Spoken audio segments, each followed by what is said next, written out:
Hey, friends. Happy Thursday. Hope you guys are having a good week this week. Um, so this week I wanted to talk about something that's super important and something that I don't think that a lot of parents are really sure of, and it's a question I get quite often.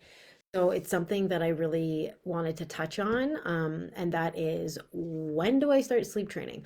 When is a good time to start sleep training, or when is it not a good time to start sleep training? And they're actually really important questions that you should be asking, because the the way that the sleep training will go is pretty dependent on a few things.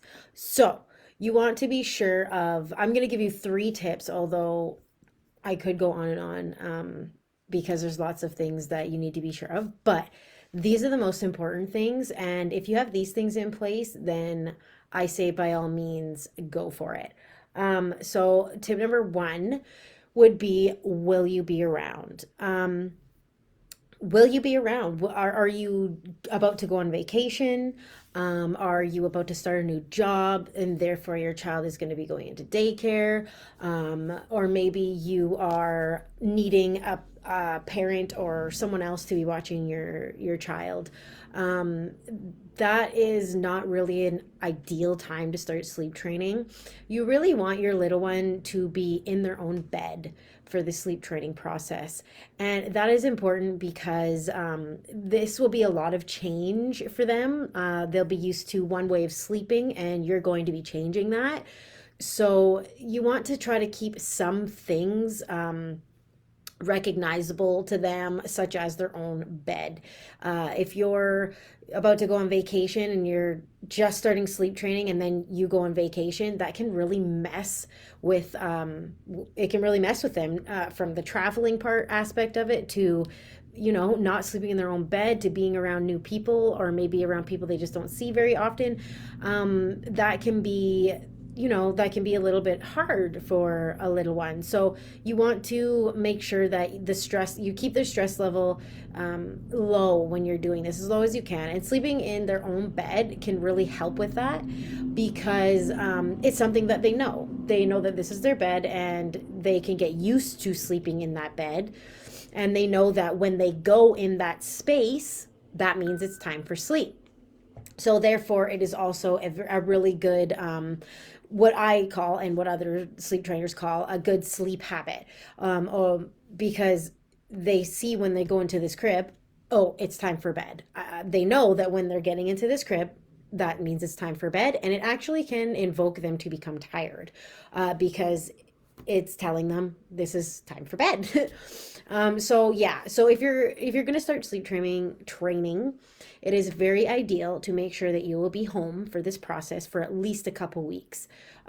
Get them used to the sleep training, get them on a new schedule, get their sleep figured out and consolidated, and then once that happens, you can move forward and that once they're used to the new bed, their own bed, then you can obviously go ahead and travel and do things like that. But I do recommend being home for at least a couple weeks, while you're sleep training, it's very helpful, and it actually helps the process go along a lot smoother.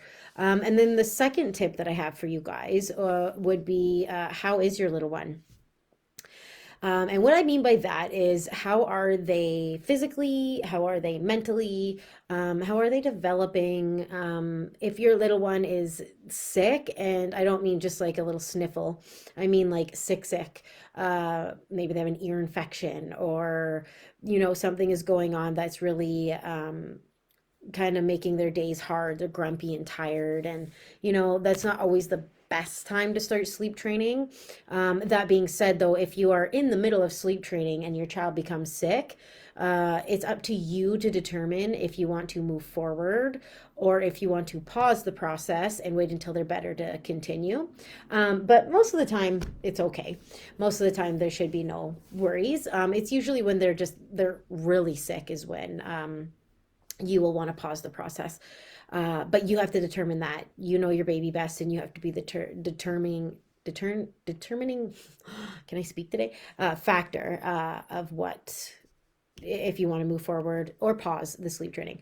Um, and then what adds on to that is how is your baby developing? Are they, are they doing well developmentally? Are they thriving? Are they healthy? You want to make sure of those things before you start sleep training.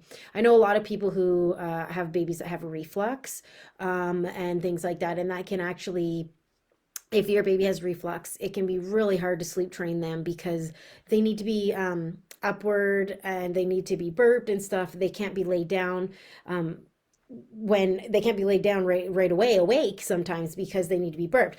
You can do it with reflux, but it is really a much more ideal time if you wait until the reflux is kind of subsided or isn't as bad. So that yeah, so that's my second tip. Just make sure your little one is healthy and thriving, flourishing, and that's a great time to start sleep training. And so my final tip for you would be, how does your partner feel about this? You want to make sure that your partner is also on board with the sleep training process and that they're committed to this just as much as you are. If they're not, it can make this process kind of hard. I mean, the first few days of sleep training are usually pretty difficult because your baby, your little one, is getting used to a whole new way of sleeping and a whole new schedule, sleep times. It's big changes for them, so it can be a little bit difficult. But trust me, when you get over those, that first 3 days or week is usually the hardest part. Once you get over that, you're good to go.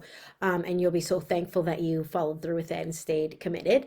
But you have to make sure that your partner is committed too. If you're sticking to the sleep training method and you're doing what you need to do, but then your partner comes in and they're not doing the sleep training method at all, they're not following the rules of the sleep training, then that's really confusing for a baby. It can actually stop the sleep training process from progressing. So you want to make sure you guys are both on the same level. And added to that also is like I said, like I mentioned before, the first few days of sleep training can actually be pretty difficult. Sometimes it's not, but most times it can be difficult. And to have your partner there for support and able to take over for you when you're like, okay, I'm done, I can't handle anymore tonight, your turn, and you can pass it off to them. And as long as they're committed and know the sleep training methods and are willing to follow it as well, it can be a super helpful thing for you. So to have their support and their commitment to the sleep training process can make all the difference. So that would be my third tip. So if you have those three things and that are ideal for you, then I say for sure move forward with sleep training. And one thing that I wanted to add that is really, really important when it comes to sleep training, and when it comes to the health of yourself as a parent, is sleep deprivation. I've been there myself with sleep deprivation, and I can say that I got depressed from it. I got extremely anxious. I had a whole slew of mental illness happen from sleep deprivation, and I can attest to how serious it really is. So I want to say, if you are experiencing sleep deprivation, please get in contact with your doctor and see what they can help you out with. And also, if you are suffering from sleep deprivation, I would say that this is an ideal time for you to start sleep training, because sleep training can help you get back to having a good sleep, good health. It can improve your child's sleep as well. So, and probably your partner's. So making sure that you're taking care of yourself is just as important. And I just wanted to go over quickly some of the symptoms of sleep training. And if you notice, if you're experiencing any of these, please don't hesitate to get help and really, really consider sleep training, because honestly, it will make all the difference for you. It made it for me, and I can attest to that. So some of the symptoms of sleep deprivation would be depression.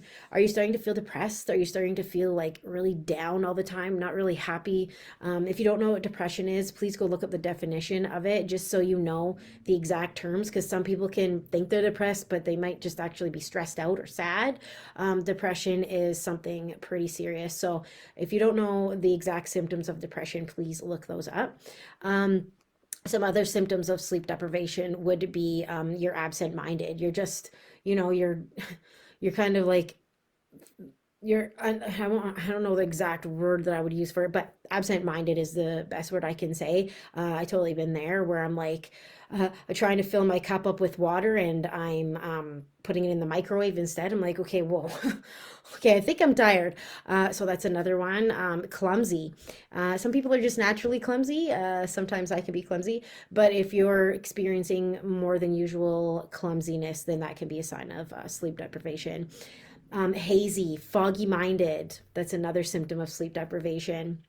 Indifferent. If you're feeling indifferent, you're just like basically numb. You're not really feeling much. That can be a symptom of sleep deprivation. A depleted sex drive can be a symptom of sleep deprivation.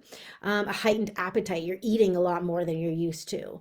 And when you are eating, you're really craving carbs. You want all those carbs.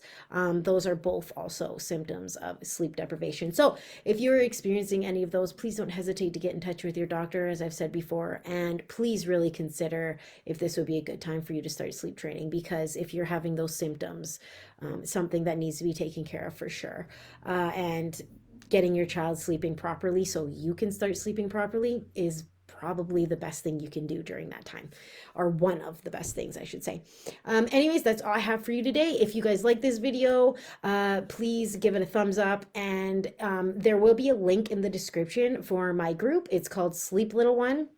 I talk about this kind of stuff in there. I give advice and tips to exhausted parents who are looking to improve their child's sleep so they can improve their own sleep as well. Let's be real. So I hope to see you guys there. Catch the link in the description, wherever that is. And I hope you guys enjoy the rest of your day, week, and I hope you have an incredible weekend. Bye.